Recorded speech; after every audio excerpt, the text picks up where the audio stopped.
Assalamualaikum warahmatullahi wabarakatuh. Bismillahirrahmanirrahim. Alhamdulillahi rabbil alamin.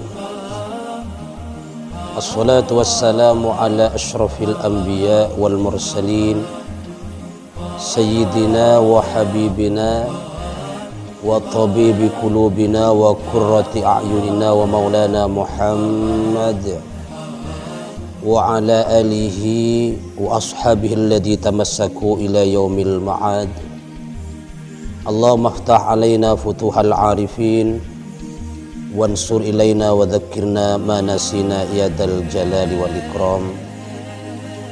Rabbi israh li sadri wa yassir li amri wahlul 'uqdatam min lisani yafqahu qawli, amma ba'du. Kaum muslimin, kaum muslimat yang dirahmati Allah, alhamdulillah kita bersyukur kepada Allah yang mana atas ma'unahnya kita bisa menjalankan aktivitas sehari-hari dan beribadah. Mudah-mudahan ibadah kita diterima oleh Allah Subhanahu wa taala. Salawat dan salam mudah-mudahan tercurahkan kepada baginda Rasulullah Muhammad sallallahu alaihi wasallam, para sahabatnya dan juga para keluarga-keluarga beliau. Amin Allahumma amin. Kaum muslimin, kaum muslimat yang dirahmati Allah Subhanahu wa taala, belakangan ini muncul beberapa statement yang menurut kami statement itu adalah perlu kita luruskan bersama-sama terhadap amaliyah kita, terhadap amaliyah dan amaliyah yang dilakukan oleh kita sebagai kaum Ahlus Sunnah wal Jamaah. Di antaranya mereka ada yang mengkritik bahkan menyalahkan salah satu amaliyah yang memang lumrah dilakukan oleh kita kaum Nahdiyah, itu Ahlus Sunnah wal Jamaah. Mereka mengatakan sebuah statement yang perlu kita luruskan bersama-sama dan perlu kita ketahui apakah amaliyah yang dilakukan oleh kita benar atau tidak, atau ada landasan pijakannya atau tidak. Mari kita kaji bersama-sama tentang masalah wiritan atau berwirid menggunakan tasbih. Ada kelompok-kelompok yang tidak senang atau tidak suka dengan amalan kita, mengatakan bahwa zikir pakai tasbih adalah menyerupai atau mengikuti atau meniru budaya-budaya orang Buddha dan lain semacamnya. Apakah benar pendapat itu? Mari kita kaji amaliyah kita, landasan pijakan hukum kita yang menjadi amaliyah kita sehari-hari. Kalau bahasa Arabnya di bab pertanyaan begini, ma hukmu aqdit tasbih wa dzikri bisubhan. Apa hukumnya mengadakan tasbih atau membaca tasbih wa dzikri, ataupun kita berzikir bisubhan menggunakan tasbih. Jadi bagaimana hukumnya berzikir atau bertasbih menggunakan atau kita membaca subhanallah atau baca wiritan atau zikiran apapun namanya, atau yang lebih lumrah yang kita lakukan zikir tiap waktu, kita sering menggunakan tasbih dengan jumlah 33 dan semacamnya. Apakah itu ada dasarnya? Tidak dalam hadis. Mari kita ikuti kajian berikut ini. Qala al-Imam As-Suyuti, berkata siapa? Imam As-Suyuti rahimahullah ta'ala fi fatawi, dalam kitabnya. Imam As-Suyuti mengatakan dalam kitab fatawinya, lam yungqal an ahadin minas salafi wala min khalaf al-man'u. Tidak pernah dinukil dan tidak dinukil an ahadin, dari salah satu pun, minas salafi, dari ulama salaf, wala min khalaf, dan juga ulama khalaf. Ulama salaf terdahulu, ulama khalaf, ulama-ulama kekinian. Al-man'uh, apa yang tidak pernah didukir? Al-man'uh, larangan. Jadi bahwa ulama salaf dan ulama khalaf tidak pernah melarang jawazu aqdid dzikri bisubhah, apa kebolehan mengadakan zikir menggunakan tasbih. Jadi apa, tidak ada larangan satupun dari ulama khalaf atau salaf tentang kebolehan berzikir menggunakan tasbih. Jadi tidak ada larangan. Bal kan aktsaruhum ya'udduna kubiha. Bal kan aktsaruhum, bahkan ada aktsaruhum, kebanyakan mereka dari ulama salaf dan khalaf, ya'uddunahu, mereka menghitung zikirnya itu dengan tasbih. Jadi ulama khalaf dan salaf mereka menghitung bacaan-bacaan zikirnya dengan tasbih. Itu dasar pertama yang menjadi pijakan kita sebagai kaum ahlus sunnah wal jamaah. Wala yarawna dzalika makruhan, dan mereka tidak berpendapat hal itu makruh. Jadi mereka tidak memakruhkan. Jadi sekali lagi tegaskan bahwa mereka itu tidak pernah melarang, tapi kebanyakan mereka melakukan. Ulama khalaf, ulama salaf. Kemudian apa dasarnya? Apa referensi mereka? Apakah mereka sembarangan beramal? Tidak. Tentu mereka dasarnya adalah Al-Quran ataupun hadis.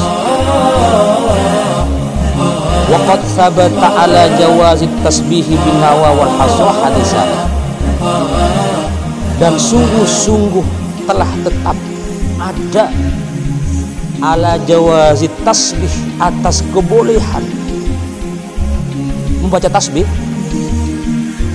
bin nawa, itu menggunakan nawa, biji kurma, wal haswa atau kerikil, ini biji-bijian, buat hitungan 1, 2, 3, 4 subhanallah, subhanallah, subhanallah, subhanallah sampai 33. Binawa dengan biji kurma, wal haswa dan kerikil. Hadisani, apa dua hadis? Jadi yang dijadikan dasar pembunuhan begitu dengan menggunakan biji atau kerikil atau tasbih, ada dua hadis. Ini ada dua hadis. Berarti bukan meniru budaya orang Buddha. Saya ingat bukan meniru budaya orang-orang yang mereka sering menunjukkan kita bahwa itu adalah budaya Buddha dan semacamnya. Itu tidak tertepis dengan dua hadis ini. Kemudian ahaduhuma, adapun salah satunya dua hadis itu adalah min riwayati Sa'id bin Abi Waqqas, dari riwayat Sa'id bin Abi Waqqas radhiyallahu anhu, annahu dakhala ma Rasulullah, sebenarnya Sa'ad bin Waqqas itu annahu, dia dakhala ma Rasulullah, masuk satu kelompok atau majelis bersama Rasulullah sallallahu alaihi wasallam. Itu riwayat Abu Waqqas.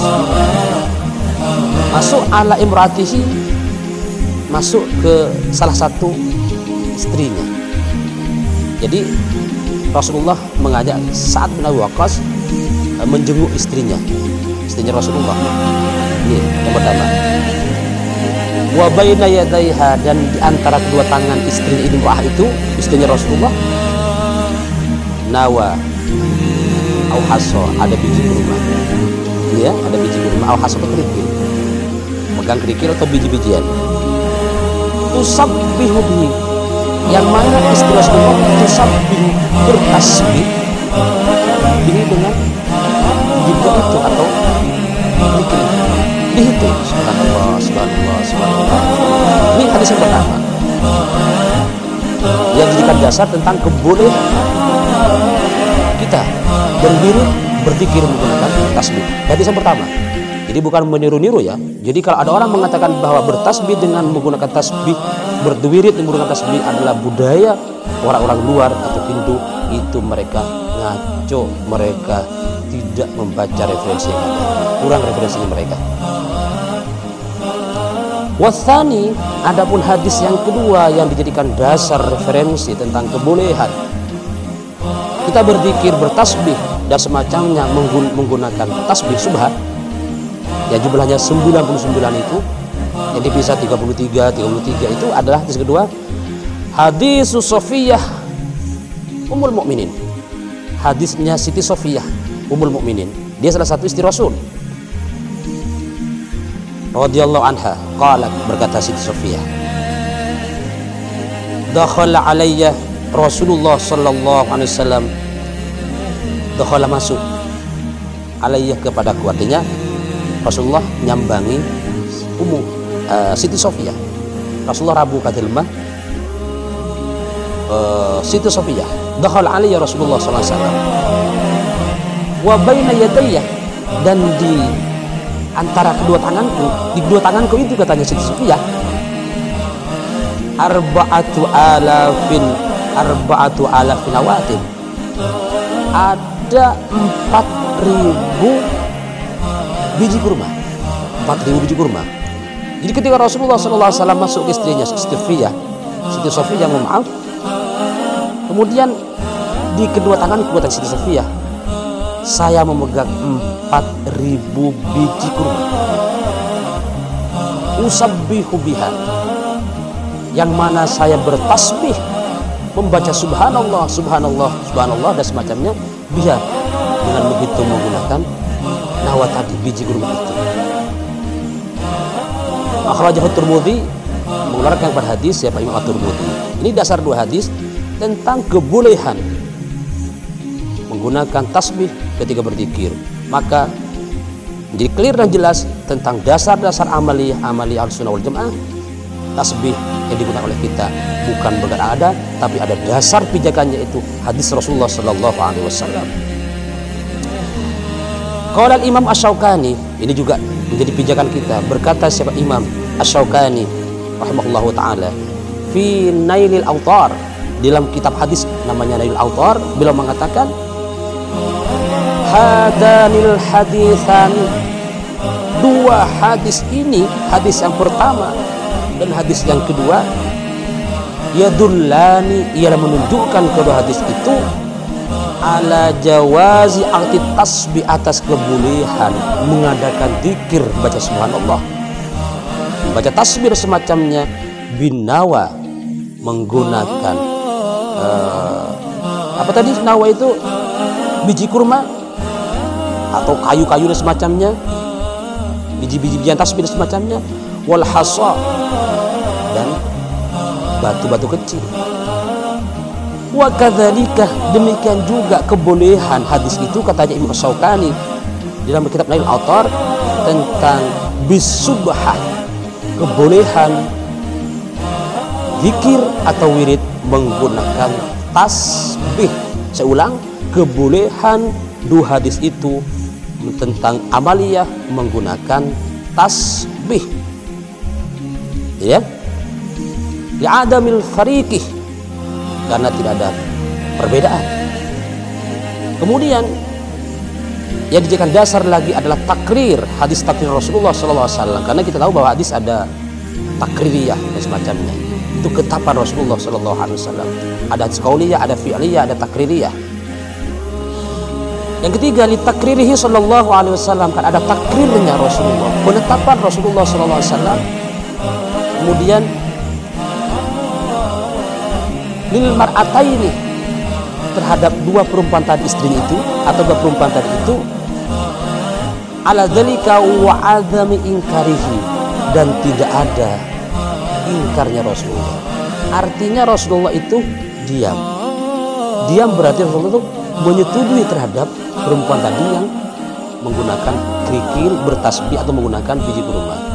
Andaikan Rasulullah itu melarang, tidak membolehkan, mesti dia melarang. Padahal Rasulullah itu diam, menunjukkan bahwa Allah setuju bahwa bertasbih, berzikir, berwirid menggunakan subhah atau tasbih atau biji-bijian dan semacamnya, atau yang sering kita dilakukan oleh kita membaca selawat Nabi 4444 menggunakan biji-bijian itu boleh. Wa adami inkarihi, dan tidak ada ingkarnya Rasulullah sallallahu alaihi wasallam. Kemudian wal irsyadu ila ma hu afdal la yunafi al jawaz, maka petunjuk menunjukkan bahwa ila ma hu afdal, atas perkara yang lebih utama, la yunafi al jawaz, di mana Rasulullah itu tidak menafikan tentang kebolehan itu. Jadi kaum muslimin, kaum muslimat dirahmati Allah, jadi jelas bahwa berzikir menggunakan tasbih itu adalah sangat boleh dan dasarnya hadis Rasulullah SAW. Kaum muslimin, kaum muslimat yang berbahagia, demikian kajian kita pada hari ini. Mudah-mudahan ada manfaatnya dan kita mudah-mudahan dapat aliran barokahnya dan syafaat Rasulullah SAW. Dan juga saya doakan kepada teman-teman yang menonton video ini, mudah-mudahan berumur panjang, barokah, dan juga bisa ke Mekah, Madinah. Amin Allahumma amin. Demikian, mohon maaf. Al-afwa minkum, wallahu muwaffiq ila aqwamit thoriq. Wassalamualaikum warahmatullahi wabarakatuh.